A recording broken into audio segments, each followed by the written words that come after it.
Thank you for having me. And what a very long-winded intro, but a good one. How are you doing? Perfect. I'll let you take it from here. Sure. So let me share my screen.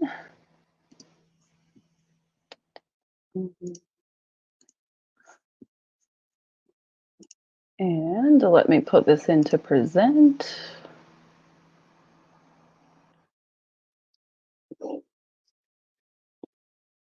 All right. So hello, everyone. Thank you for having me, and to everyone for reaching out and making this happen. And of course, thank you to Lighthouse Labs for giving me this opportunity to present a little sneak peek of how we're thinking about the future of education. Going to start off first with a little bit of an intro about me in terms of context setting, based on where this presentation is going to go today. I think a topical theme that we've seen in literature and what folks are talking about in the instructional design world is skill shapes. So I thought I would give a good representation of where I came from a background and career perspective, as I'm new to the tech sphere here.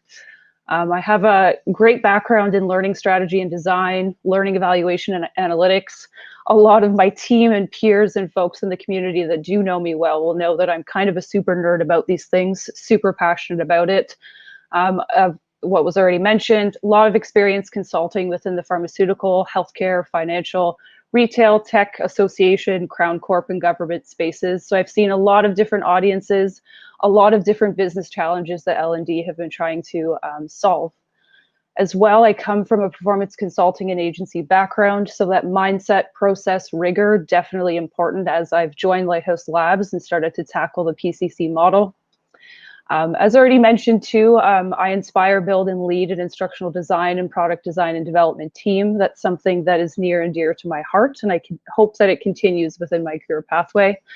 As well, I love to challenge and kind of play and debate with traditional education models and employer and job market bias. I think it's a fabulous fireside chat and debate to always have of what is right for each sector, role, and what that can mean. And as well, for myself, I'm a continuous learner and career shapeshifter. I've had a lot of different pathways that I've taken, starting in marketing, going into medical education, formally going into corporate training, and now going into a public model. And the skill shape that you see on the side there just kind of illustrates how a lot of these different skill areas and experiences that I've had, and the utmost honor to have all of them, have really come together in this nice, compelling way, I believe, to tackle the big, important learning pieces that we have under a PCC model. And for the folks out there that are slightly nerdy like me and know your Myers-Briggs, I am an ENTJ, and I totally embrace the good, bad, and sometimes the ugly part of that. But that's just a little bit about me.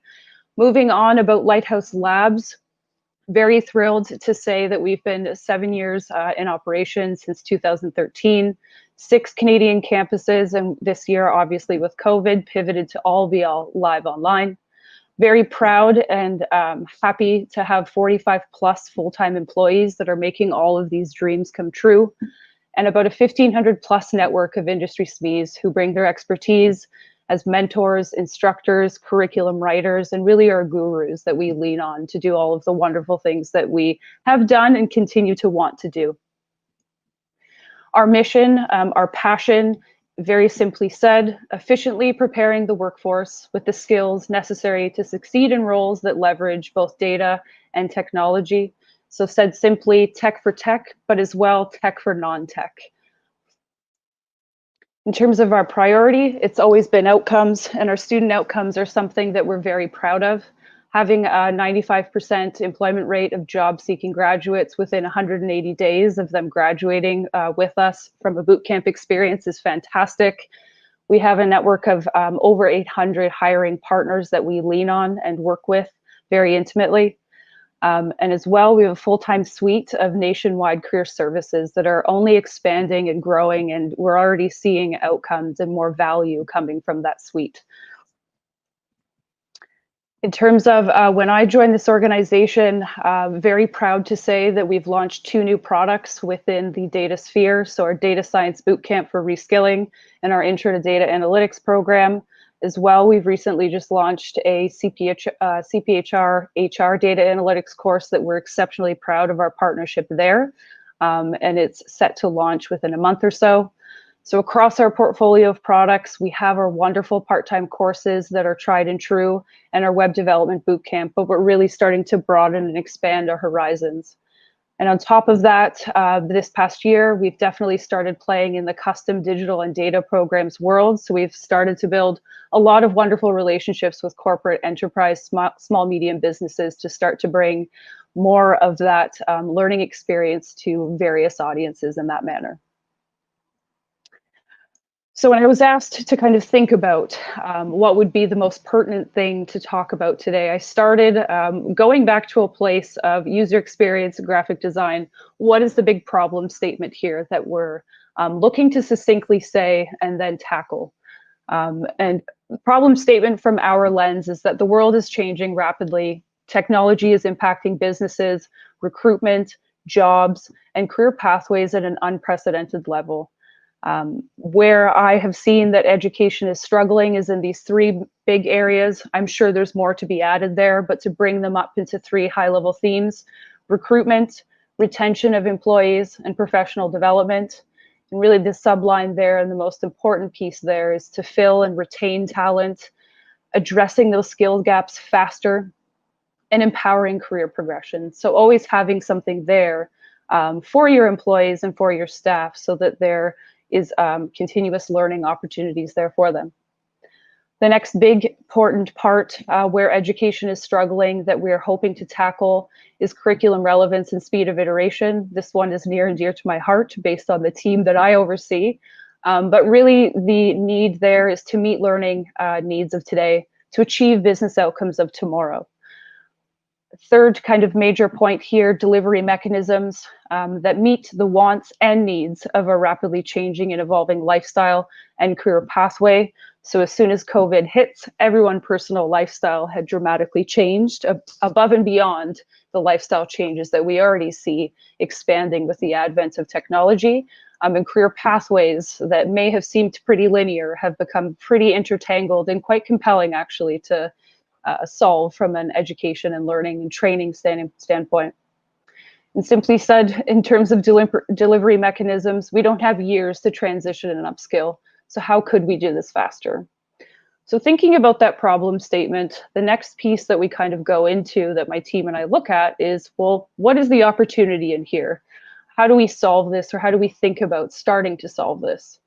So if we knew that our problem statement was that we have three major areas that we can tackle it, what is the big opportunity or big shiny light that we can look at to kind of guide our discovery and slowly solving these problems?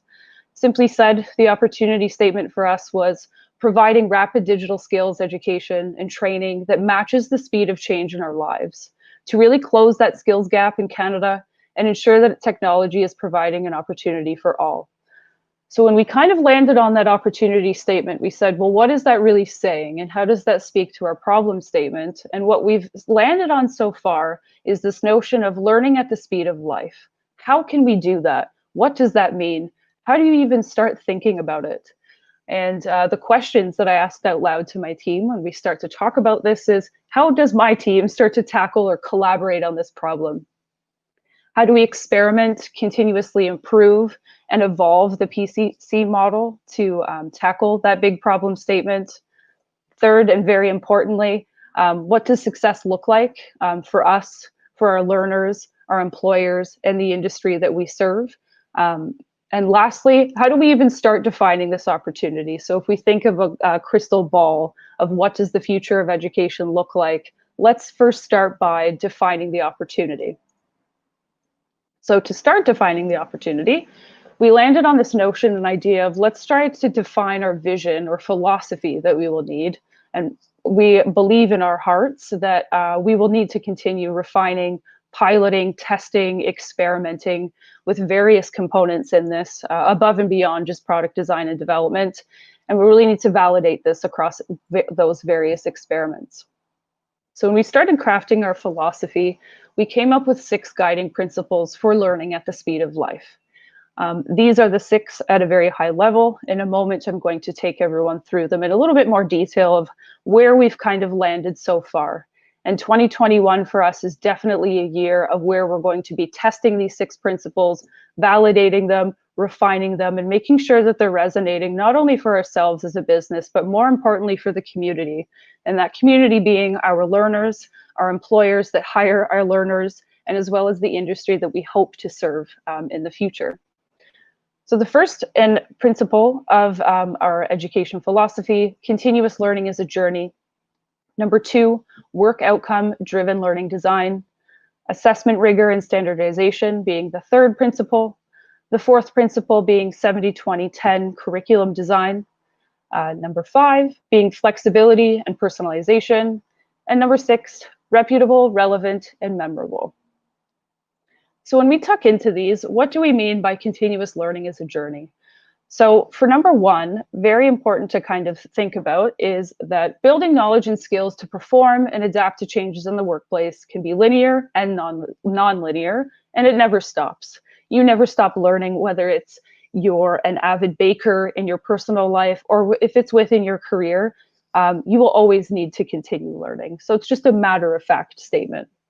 In terms of product design and development, for my team specifically, needing to be informed and aligned to the evolving and intersecting career pathways, both tech roles and tech adjacent. So how do we ensure that all of our career pathways that we're hiring to are being addressed within our product design and development process? The last 2 bullet points here really speak to a place of mindset. So first, starting with our employees, when you're thinking about hiring to my team, to other teams, really having that growth mindset. If you don't have that growth mindset, it can be a barrier to enabling continuous learning.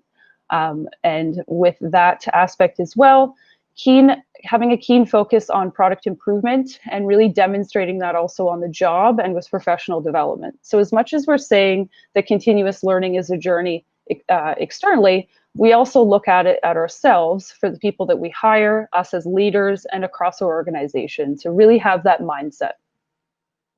Speaking to our learners now, when we're looking at admissions in terms of attitudinal data points that we capture and make decisions around admissions, our learners should really embody that growth mindset too, because that really enables continuous learning.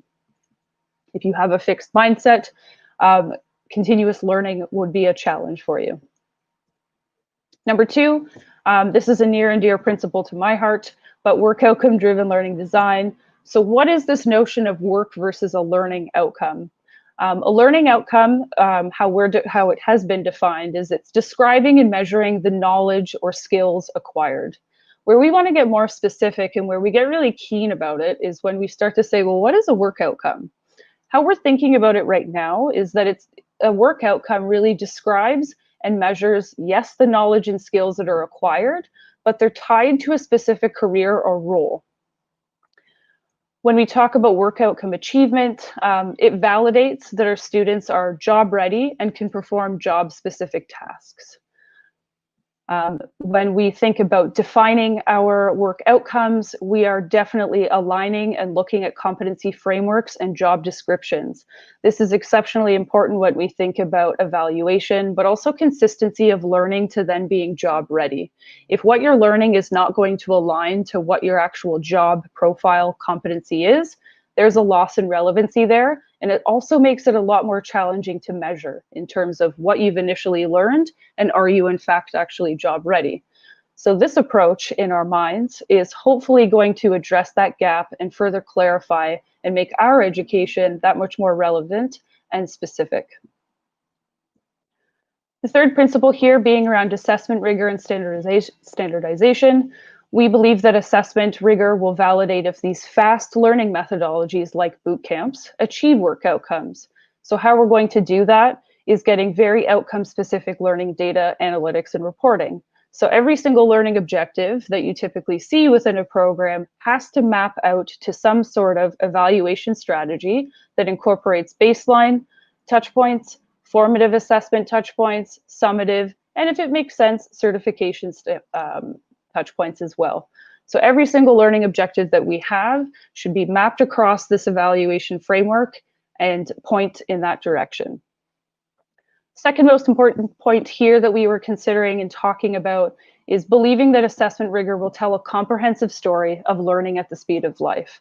So if it's starting from reskilling or onboarding to then that employee gets initial training, to then being on the job, to then upskilling or professional development, wouldn't it be a dream to have a complete data story on someone's adventure and learning and progression of skill building from the moment that they started learning about something to the moment that they're applying it on the job to then enhancing and building their skills, whether it's in depth or breadth. Third point here, driving consistency, quality, and outcome achievement for us, our learners, and our employer and industry partner community. It's our hope and our intent with this assessment rigor and standardization that all of these users, so our learners, employers, industry partners, are all on the same page with understanding where they are at with knowledge and skills, hireability, employability, but also common knowledge and nomenclature across the board of understanding these skills to what level of proficiency that they are being acquired. Lastly, and internally focused for my team, how do you demystify product maintenance decisions? Assessment, rigor, and standardization here is really going to enable my team to make faster, more efficient decisions on, we are enhancing this product because of these learning outcomes either being achieved, or not quite well enough, or maybe we need to address other issues about the overall product and service experience that our learners and our folks are going through. And secondly, and most importantly, the biggest challenge that we're looking to tackle is reducing the time to market of product development. As we're looking to rapidly expand our portfolio, how can we do it so that we're meeting the skills of tomorrow and not being reactive to the market of what skills need further development now for the workforce, and not looking too far ahead that they're no longer relevant. The fourth principle here being the 70-20-10 curriculum design principle. So I'm sure maybe some of you have heard of this ratio of 70% of learning is done on the job, 20% is done via social learning, 10% is done via formal learning. I think back to my corporate training experience and how much time, budget, and energy is spent on that 10% of formal learning. And it is our hope that we are actually relooking at this ratio that isn't scientifically proven, but looking at it as a model right now to say, well, what is it now? What would it be 5 years from now, maybe 10 years from now, so that we can affect more change? So we believe the 70-20-10 ratio, or how people learn, deserves further investigation and validation to inform the requirements for learning at the speed of life. And we're already starting to see some of these data points come in some of our explorations that we're taking, and they're super compelling, very engaging, and brings me into my second point here for our fourth principle of believing that our product design, or really curriculum design, and product development strategy should always include considerations across the 70-20-10, whether it be direct training, initial training experiences for reskilling or upskilling, but also performance support. And that's where the corporate training piece is coming here, is taking the PCC model and saying, how do we think about it in terms of pre-learning, initial learning, post-learning, and really trying to be the catch-all of it so that we're bridging that gap from formal education to being hired in job. The fifth principle here, talking about flexibility and personalization, we believe that multiple flexible delivery mechanisms will meet the changing wants and needs of our evolving lifestyles. So that's something that we're currently discussing and chatting a lot about, of what are the key delivery mechanisms that we need to pilot, play, and experiment with. Secondly, most importantly, increasing accessibility to education to drive the democracy of learning. Very important here, as we saw with COVID, and we saw a lot of efforts being done in terms of grants and other ways to support access to learning. This is something that is definitely within our mission and our passion and our vision to ensure that the learning is for all and as much as possible. Second point here with flexibility and personalization. How do we bring personalization to the end user? And what does that mean? So thinking about the realm of performance support systems and not tools. So if we think of performance support as a network or collection of things, including very importantly, coaching and mentorship, This is really critical for pull-through, reinforcement, and personalization of a learning experience and journey. So we're starting to pilot and experiment with how do we provide not only initial training, instructor-led training, virtual instructor-led training, but how do we really bring our coaching and mentorship piece up a level here so that learners, when they're learning with us or they're learning on the job, they have some sort of way to kind of have their learning pulled through, reinforced via mechanisms of coaching and mentorship. Lastly here, the last principle, being reputable, relevant, and memorable. Very proud of this piece, and a reason why I joined Lighthouse Labs was the big focus on community and community building and partnerships. I'm very proud to say that we build communities of excellence to collaborate with our subject matter experts or SMEs. It includes our employers, our industry partners, and our alumni, most importantly, to ensure that our product design and development is relevant, timely, and reputable. We believe in continuous improvement of our products to ensure our work outcomes and tech stack is relevant. So having those conversations with learners that have gone through our existing programs, talking to our learners about future programs, talking to industry partners about the programs that we do want to build, the ones that we have built, getting everyone's feedback, insights, and alignment, just make sure that our product is that much more relevant when it does get launched and released.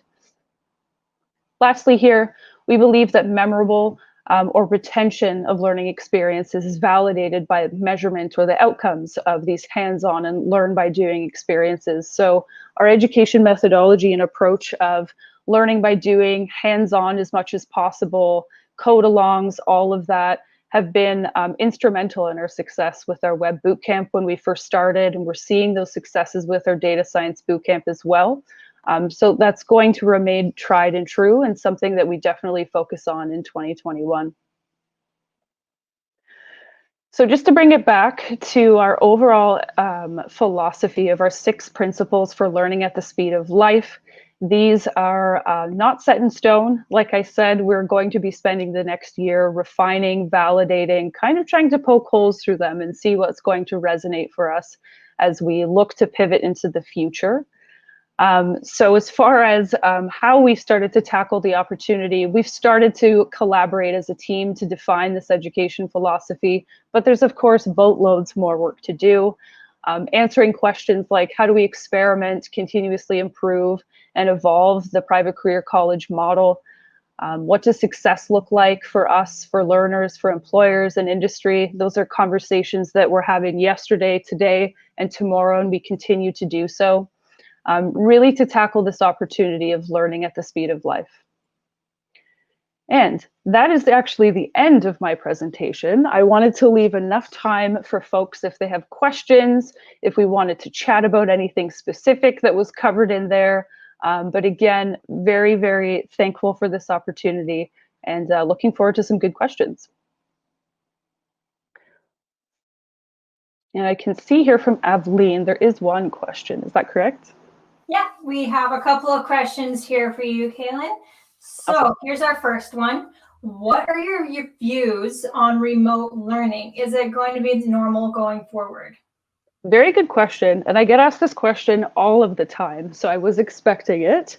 My personal view on remote learning is that technology should not be a barrier to achieve outcomes. So whether you're sitting in a classroom face-to-face or you're sitting in front of a computer and learning, validation and measurement of our outcomes is really what we should be focusing on. Ensuring that learners are engaged, measuring that, validating it, of course, very, very important. But a very good way to get a pulse on is remote learning actually effective is a very focusing on your measurement and evaluation strategy to ensure exactly where your program is either definitely succeeding results or where it's potentially falling down. Mm-hmm. Yeah, that's very true. Compared to traditional education, how does your model focus on practical learning with focus on employable skills?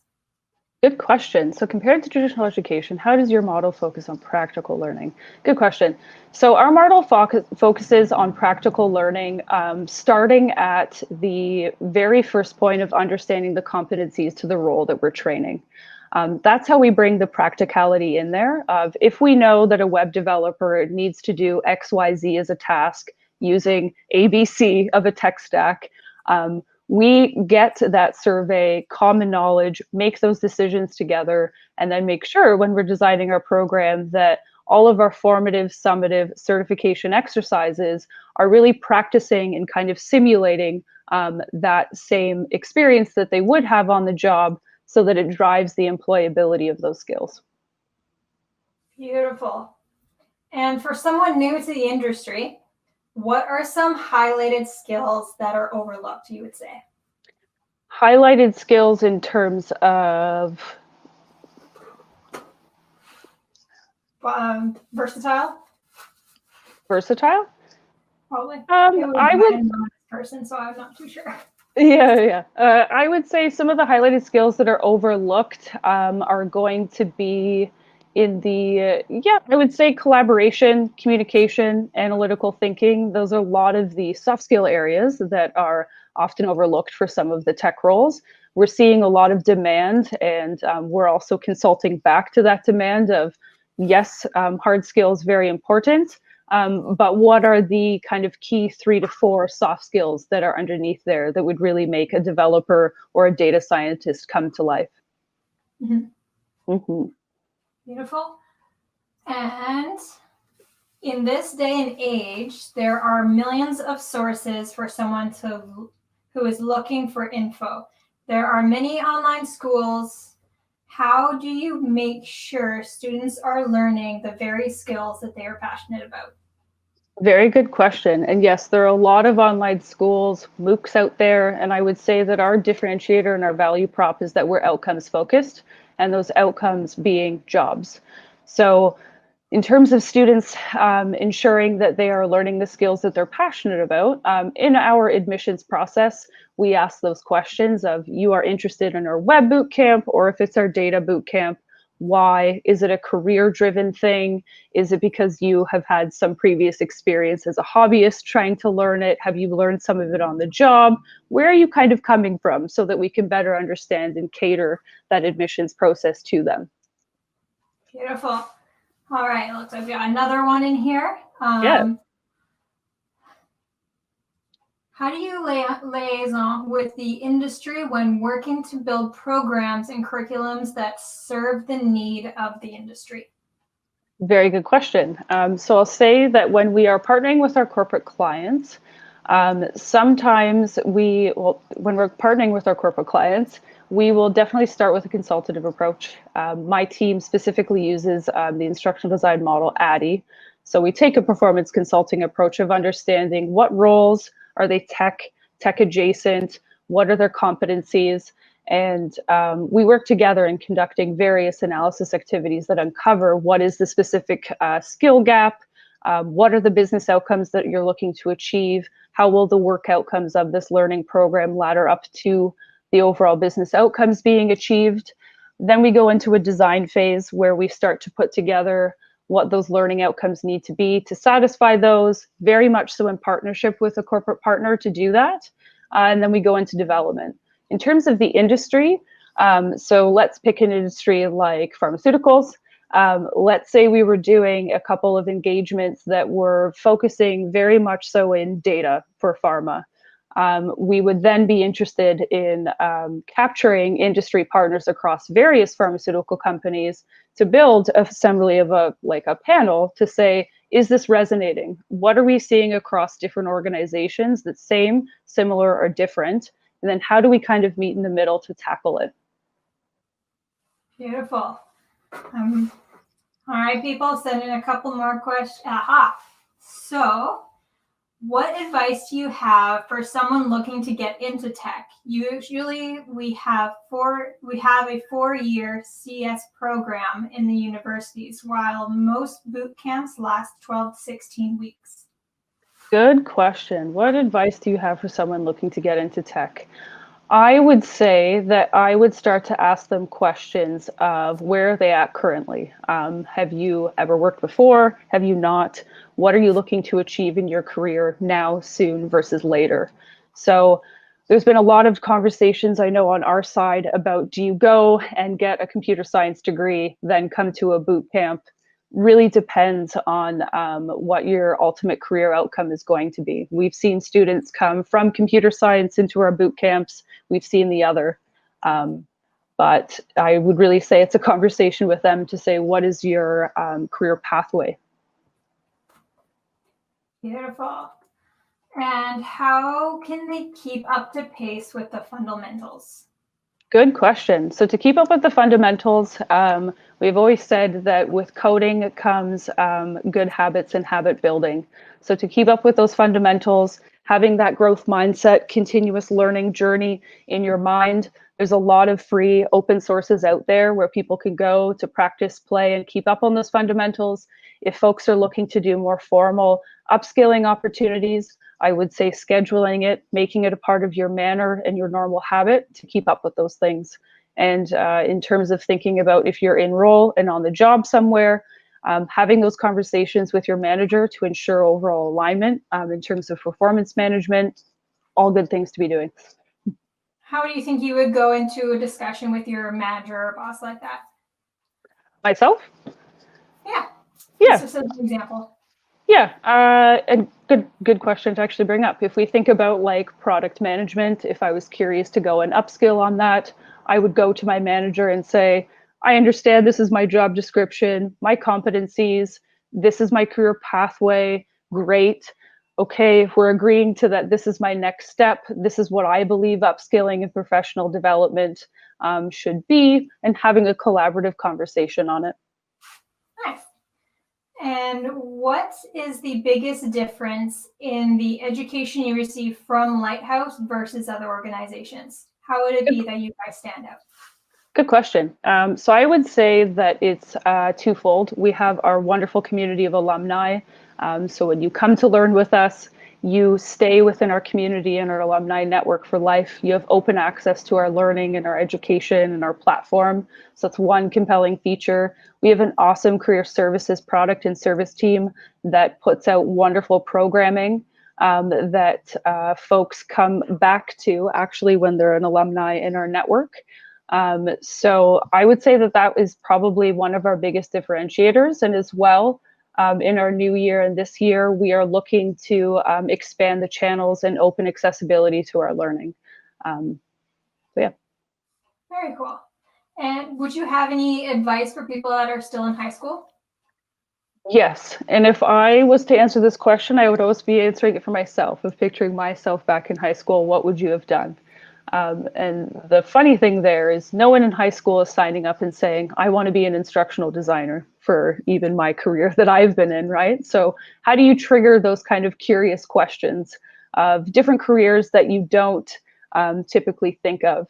So the advice that I give to high school students is to explore, play as much as possible, ask good questions in terms of, is university right for me? There's nothing wrong with going with college. Really thinking about all of the options versus just seeing those two streams of this is what I have to do because it's been done for so long. Mm-hmm. So having a huge part of curiosity kind of built into basically not being scared to be curious and try some different things. Exactly, yeah. Did you try anything else before getting into this career, or what was something that you first tested that wasn't quite there? Or did you kind of go straight into this?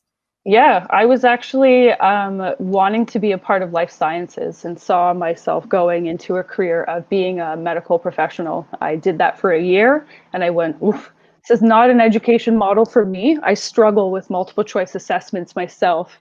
And I've always had a pretty creative spirit. So I went with my backup plan, which was graphic design. And really, when I look back now, it was the perfect kind of move and pivot from an education standpoint. It has really made it exciting to be in the world of education because you can pull so many different neat pieces from it to make learning come to life and also have a systematic way of thinking about approaching education. Mm-hmm. I agree. I am very much a design mind myself, and it's very exciting. And I know a couple of my reasons of why I love it. What would be your reason behind why you kind of chose to get into this industry and why it's such a passion for you? Good question. I would say that when I experienced my first pivot, so going from life sciences to graphic design, feeling that moment of, it feels weird to be in the classroom here and it really shouldn't. Then when I was doing my thesis at OCAD and it was on piano education. So my education bug kind of started there. And then when I was working professionally, starting with medical education, I really wanted to get more of a purpose and methodology behind what I was doing. So I think all of those points in my career have definitely pushed and been guided from that space. Very nice. And this is a little bit controversial, but what do you see the future of colleges and universities where you spend 4 years and tons of money versus a 6-month program that you get the same pace at career? Very good question and very controversial. I love those kind of questions. I think that all of us have our own place and place to play, if I were to say it simply. I think that there are pros and cons to either of them. I think if I put my UX hat on, I would say you need to be making decisions about what your education pathway is based on what type of learner you are and what you're looking to achieve. If you are very specific on what you want to achieve, you are someone who craves continuous learning, wants to be that shapeshifter, there's a certain path for you. I don't think that in this world that once you sign up, let's say, to be at a university, that you're stuck. I think maybe the better way to think about it is you're not stuck if you make this decision. There's a lot of different opportunities out there for you, and it's actually okay if you decide to change your mind and take a different approach. Yeah, there's definitely different learners out there. Everybody learns a little bit differently, so I can definitely see how that would change and switch from person to person. Which way do you think you learn? Oh boy. I would say that my whole career and education really has been less of the formal and more of the on the job and upskilling. So that's how I best learn, of almost kind of close to that apprenticeship model, if you will. I think that an apprenticeship model has a compelling and interesting place for us to think about as well. Learning on the job and getting that valuable experience is definitely something very important. Yeah, like you take a short course and then I immediately get to apply it on the job and I get to practice in the real world. I've seen teams that I've coached go through an adult learning certification program, immediately applying it on 20 plus projects in an agency in 1 year. They're that much faster at kind of moving their career. Oh yeah, very good. And does Lighthouse plan to get into any other areas of learning other than tech? As you had mentioned, that you have a data analytics program for HR. Yeah, good question. So I did mention that we are launching our data analytics program for HR. It's on our website. Go check it out if you're keen to do so. In terms of our plans for other areas of learning, I would say that what we're focusing on is upskilling, reskilling, tech for tech, and tech for non-tech. So that digital literacy piece. I think that we have a lot of plans for 2021 and beyond. And everyone's just going to have to stay tuned to see what those are. But there's a lot of compelling pieces that are coming. I know you're not allowed to give us away too much, but is there something that you're really excited to see expand within the company, or? I'm excited to see more of our tech for non-tech come to life. I would love to be that educator that can make things like data less scary. I was mixing data and scary together. Yeah, But I've been doing that today. yeah, So making data less scary for people that are not in tech roles. How can I enable someone in marketing to feel okay with updating a landing page? How do I make someone excited to collect over 100 rows of data in HR and make it compelling and for them to visualize something and to kind of earn the seat at the table or a leadership or management position? I think that's definitely the area that I'm most excited about. Very cool. Mm-hmm. I think we're kind of diving back to where we mentioned before, but how much does a mentorship play in a role, and in jobs, work, or in a startup? How does Lighthouse Labs provide those opportunities? For sure. So I'll start first with what mentorship looks like at Lighthouse Labs. So mentorship for us, near and dear to our heart. Students absolutely love it. So when you're in a bootcamp experience with us and courses with us, we always have associated mentor hours that students can use during class time or after time, depending on the program. So that's very much so in the Lighthouse Labs world. In terms of how mentorship plays within jobs, at work, or at startups, I've seen this in my career in various different aspects. I have seen a mentorship piece where it's external to the actual company. So myself included, had an external mentor because it wasn't available within the organization. I've seen it internal. I would say that it's very important. And I think that there's a delineation between coaching and mentorship as two different things. So, and having a conversation around that could be a whole conversation too. Yeah. Well, that is interesting, because I definitely know in my own personal life that my mentors have just been a huge help and launch in my career and point me in entirely different directions than I would have ever thought of, and have taken me into a completely new places, and having that support. And they've already learned it. Why are we going to go and relearn it again? What were some of the biggest pieces of advice and things that you still use today or found the most value in from your mentors? Yeah, good question. So my mentor that I'm thinking of, albeit if it was formal or formalized or not, she was a fabulous individual. So many years in corporate training and development, started her own organization, utmost respect for her, took me under her wing. And the best advice that I got from her was, you need to know your customer's business better than they do. And the way that you do that is by earning the right to kind of be at the table with them. And to do that is research, learning about them, asking really effective questions. Asking a client, let's say, or a customer, a question that you should be able to find in the public domain, no excuse for that within performance consulting. In terms of asking more of those compelling questions, always thinking about aligning to competency frameworks. That is definitely something that has been burned into my mind there as well. And is lastly from her as well, a natural curiosity and being not scared by your curiosity to find information, seek information, and derive meaning from it. I think that's so important to learn and expand on, is having a sense of curiosity, because it can just take you to all those places that you never knew existed. And there's a lot of things that I have done and experienced, and places that I now am that I never thought I would be, just from that a little bit of extra curiosity of being like, okay, yeah, let's go and try this. Exactly. And it's definitely been a huge benefit for sure. Somebody is wanting to know what your learning model looks like at Lighthouse Labs.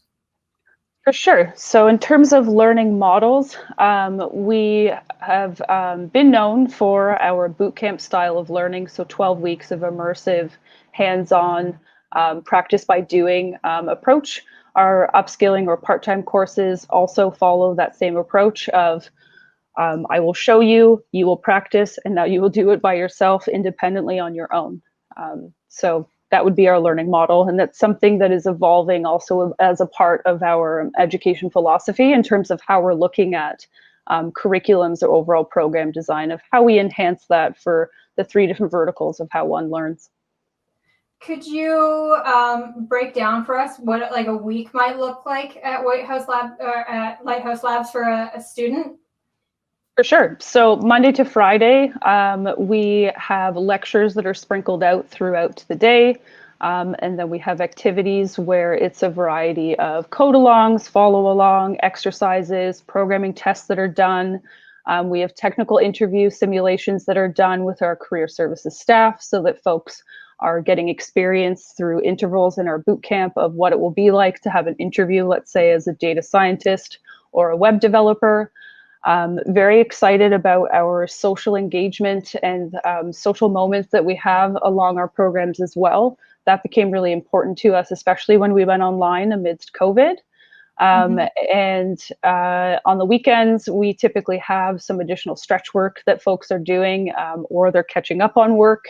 And as well, we feature 2 projects that are done from a assessment standpoint. So midterm projects that are done and presentations that there happen. And then by the end, having 2 weeks to do a final project, and then a big demo day where everyone gets to see all the students' work, celebrate it, talk about it, have employers and industry and friends and family attend and just celebrate their 3-month-long journey that they went through. That's awesome. Speaking of the transition to online and COVID, how did that go for the students? Did people transition pretty easy, do you think? Or was there like a specific complication that you found that students had, or from the tech side, from the educational side, or anything like that?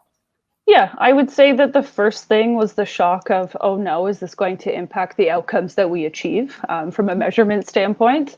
I think the next thing for us was, okay, how are we going to virtually set this up? What are our virtual tools? Once we got that set up and used tools that are industry standard that folks would be using on the job, because we wanted to ensure that there was that commonality there, believe everything was smooth. Some of the student experiences that we did get feedback on was the lack of kind of physical being in the room with each other, having mentors there that are on shift after kind of lectures and activities are done, and having that physical kind of intimacy within a classroom setting. And that's when I'd mentioned earlier, like we really had to increase social engagement, some best practices of being on camera, being in a virtual classroom setting. But overall, the feedback that we've received has been fantastic. So we're just looking to further refine and tweak as we go. Yeah, that's for sure. I've met both sides. I've met the people that are the super extroverted, I need to talk to humans all the time type people, and are struggling a little bit more. Or those people that like having the relaxed and flexibility. Like my cousin is now learning online, and she had moved to the island. And there you go. And it's been an opportunity for that. We have another question coming in here. I saw that Lighthouse Labs is offering another course run in partnership with Accelerator. Could you provide a couple more details for someone that's interested? Yes, that is something that I'm actually not as familiar with, but I can provide details afterwards. Okay, perfect. Yeah. You also talked about the hiring partners who work with Lighthouse Labs. How closely do you work with them to get the feedback on what they want and how responsive you are to their needs?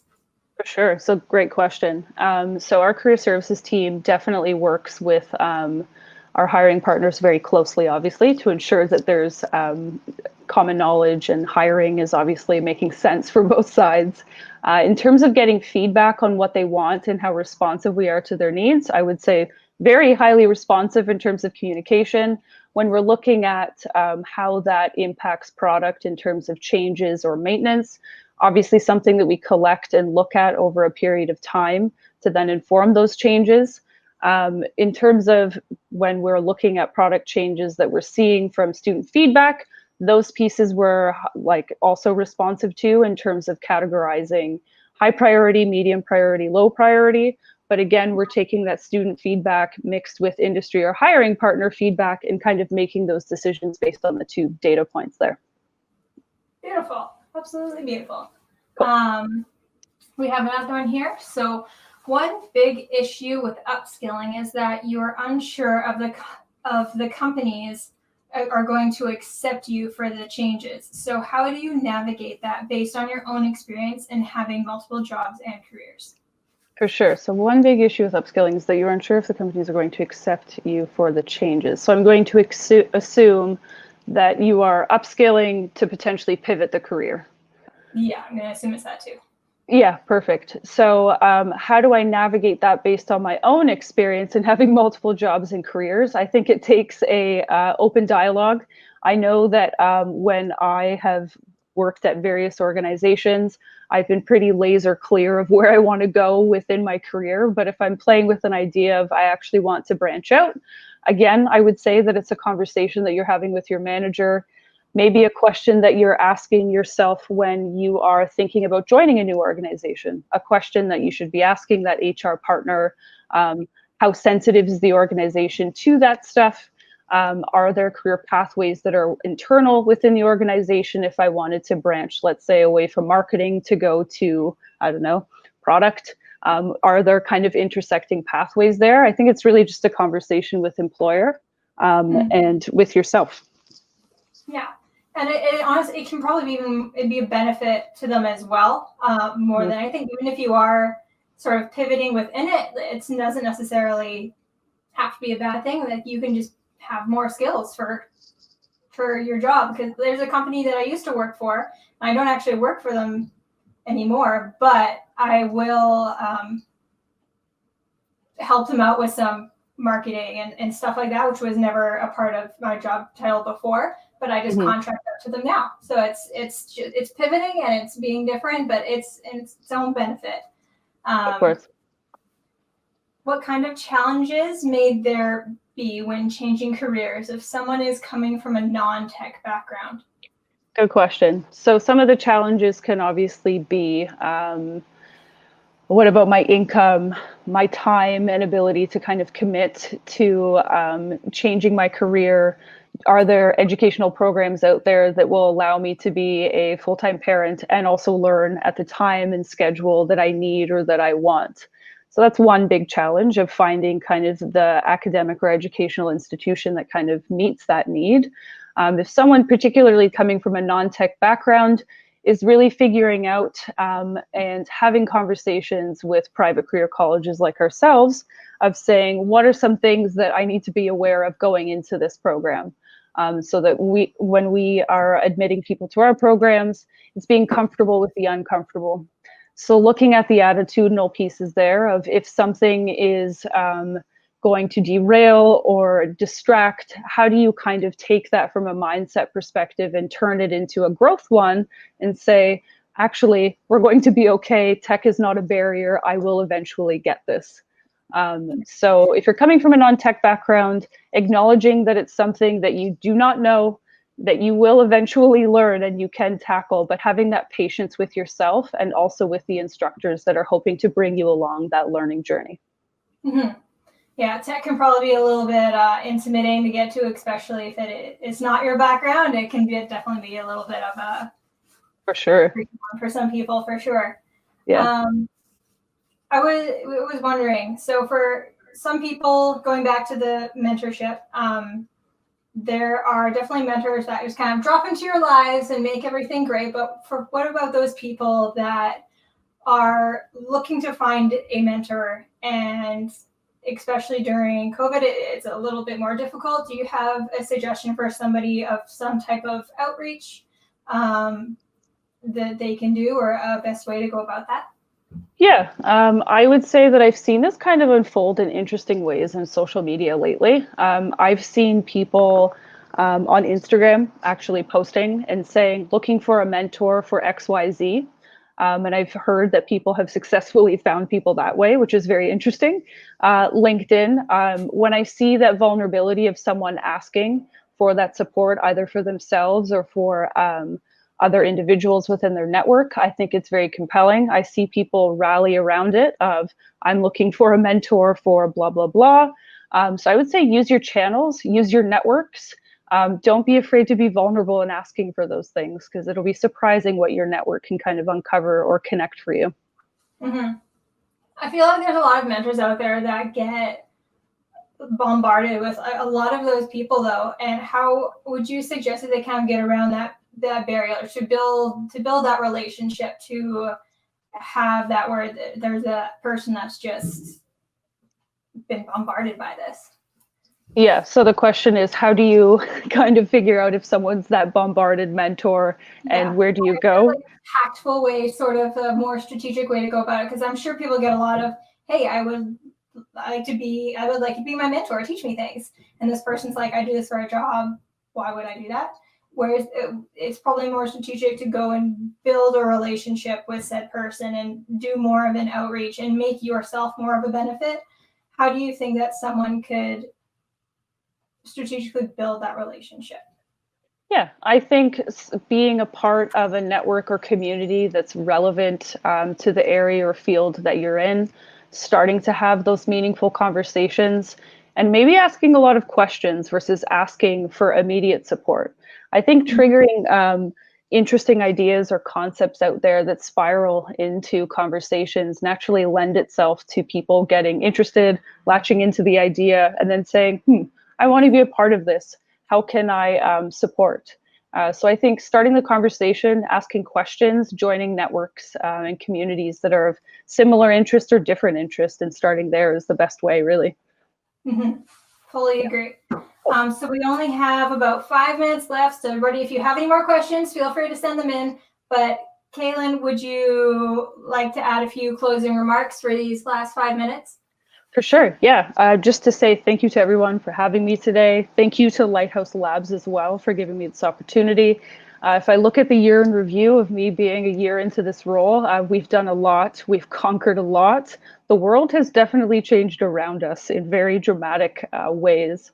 But as someone who is exceptionally passionate about education, I think that there's a world of opportunity out there. I think everyone has their space to play, to learn, to educate. And I think what is really going to make the biggest difference for education in the future is partnering together on it to really bridge that gap, whether it's for curriculum content relevancy, whether it's for career services. How do we really kind of all look at each other's strengths and work together to kind of accomplish the same goal here of educating humans from the very beginning when they join this planet to as they progress through it?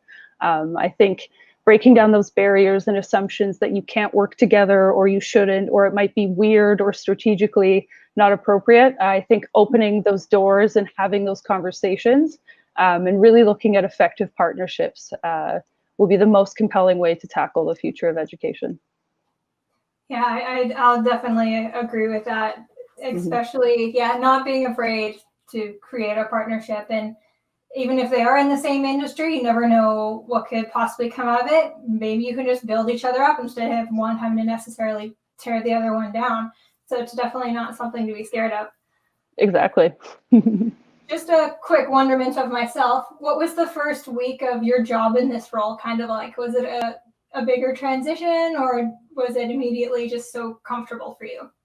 Oh, it was comfortable. And the reason why it was comfortable, I think, was I came from a world of being in agency and consulting for so long. And the reason why I'd left my previous was I really wanted to find that education purpose and soul to why I was here and what I was doing in my career pathway. So I was looking at Lighthouse Labs for 2 years, following what they were doing. And when this position became available and the scope of the work and all of that, I went, oh, I have to go here. If I want to affect some sort of change here, I believe that this is the way to do it.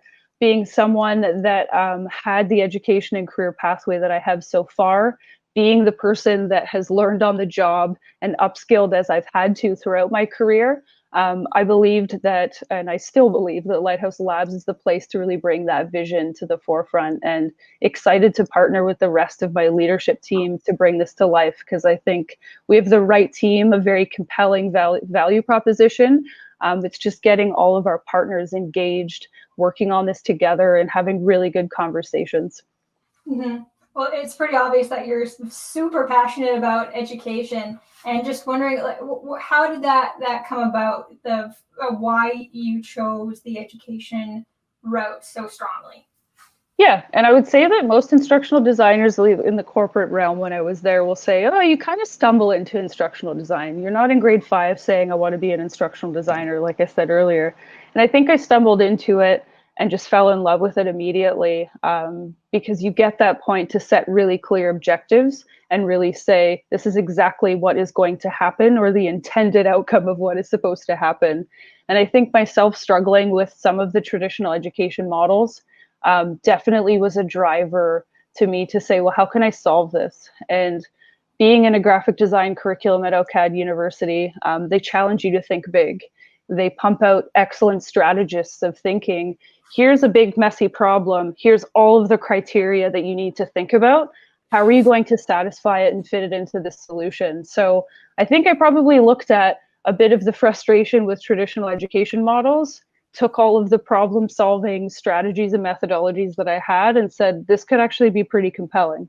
And I've loved my journey, and it's just all been about all of the various audiences, different levels of audiences, different sectors, and trying to find my happy place. And definitely found my happy place here, and very excited to see what we're going to be doing in the next 2 years.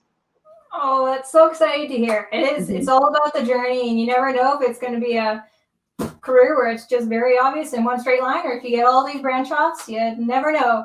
Hope everybody's journey is fantastic. Thank you so much for joining us here. Thank you. It has been a pleasure having you, and for all of the useful information that you've given us. It's been absolutely amazing. Thank you so much, Tiffany. Take care, everyone.